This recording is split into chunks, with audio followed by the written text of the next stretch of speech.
And she wouldn't stop texting me, so I guess that's a sign. That's all I'm gonna say. I love it. We just want to chat, right? Yeah.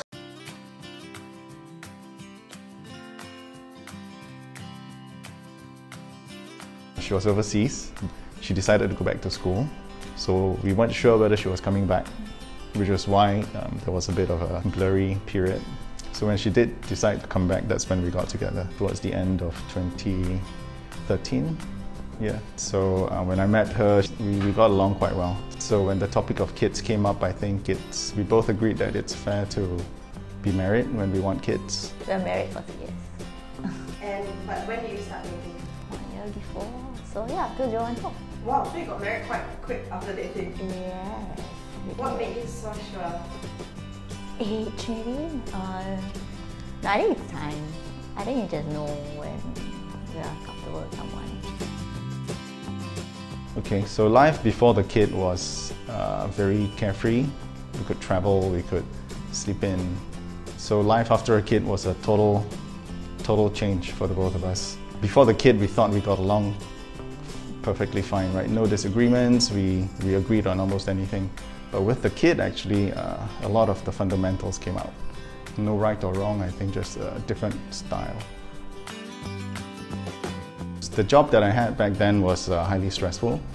So when we got married and we found out that we were going to have a baby, I decided that because neither of us are young, I thought that this is about the only chance I get to take some time off, and spent about the whole of her pregnancy with her, and only went back to work when the baby was about 6 months old. I've heard a lot of friends talk about pre- and postnatal blues for the expecting mother, and it can get quite serious. So I thought this is a very small thing that I could do to hopefully mitigate that, prevent that from happening.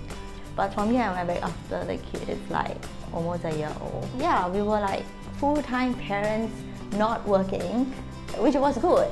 So because it's first kid, right?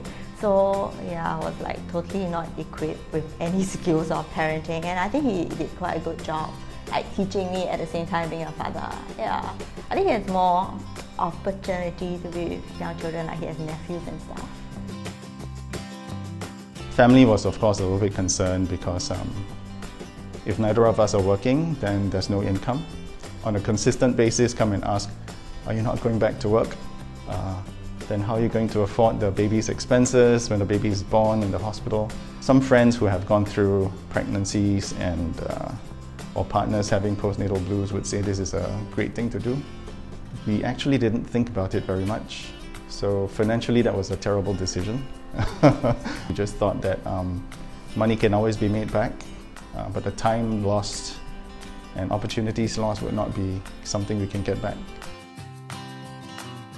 I would prefer that there is no real difference between what the mother and the father does. We both work, so there's no role of the provider versus the person staying home to take care of the kid. So I think there's really no difference when it comes to that gender role. I'm actually quite happy if he take on the role of a mother. Yeah, like he can mother the kid, he can father the kid. I'm quite happy hands-off, but he's doing a good job, so it's good. I'm happy. No, I think not at all. I was brought up in a single-parent family, so my mom was the only parent that we had. My brothers, my sisters, and I, we do everything that is required to support the family. So that role and stereotyping was never there even when I was young. I don't think doing housework, cooking, or taking care of the baby is a feminine role. I think it's just the role of a parent. I am very open to that idea. I think it's a matter of efficiency and something that we have to decide on as a couple and as a family.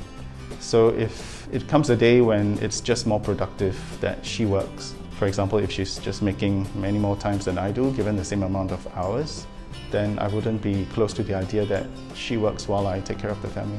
Oh, I wouldn't mind it. I don't mind trying. I think it's always good to explore, like within a family unit, you can try different like gender roles. Trying is one thing, but being sustainable is another thing. But yeah, I'm open. No nonsense kind of a strict parent. Given a choice, I'd rather just play with the kid, right, and have the kid love me all the time. But Babies and kids, when they're growing up, they do need to have boundaries that are set by parents and guardians. So if she prefers to be more flexible and less strict, then I have to take up the slack a little bit. Because I'm totally not strict, so I'll just be like, oh, he's go. So after a while, I say, come, let me sayang you, you know? Yeah. But yeah, I think it's working out so far. The first pet peeve would be that she's very patient. Doesn't sound like a pet peeve, but with the kid, even if the kid is doing something that she disagrees with, she'll try to be patient.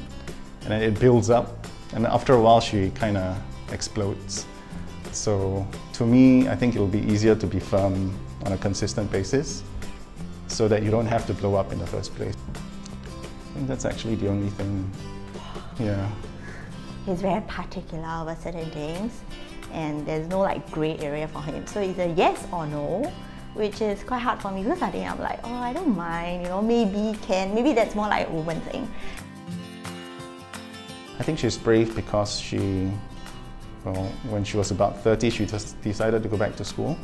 I don't think I would have been able to do that. And then when she came back, she took another brave step to be with me. Actually, when we proposed, I told her that I don't really have much, and she would be okay with that. So I think she was brave in saying that it's all right and things can be worked out together as long as we're together. So I think he's very kind, and he's generous, and it's good. It doesn't just to me and to like everybody around him, which touches my heart. Another, I think he is very wise, and he taught me a lot of stuff.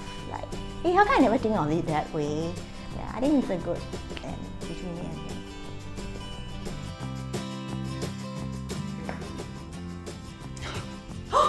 Now this is interesting. No, because that time I was away, so like even if I liked him, I didn't dare to say anything. Yeah, because I know I'm not even sure that I'm coming back. So yeah, that was a bit difficult on my part. And she wouldn't stop texting me, so I guess that's a sign. She's not the sort who would just chat if she's not interested in chatting with you. Yeah. Wait, so let me get this right. So no one actually confessed first? I think that's true. We never really said it outright that. Yeah, I think I'm the evil one between the two. He's like the no nonsense and the yes and no person, right? So either yes or no. I'm like, great. Why don't I just push the boundary and try this? And because I'm illegal, right? Probably I'll know like, oh, let me just try. Maybe I will get out of it.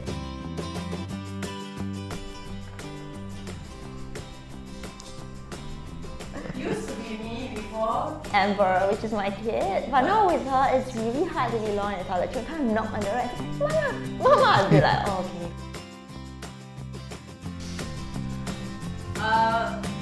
No, like very verbose. Yeah, I'll keep quiet for a bit until it's like maybe less tense. Sometimes it's bad, I'll walk away. Then you say, oh, so you just walk away. Then I get irritated, then I come back. Hey, that's not true.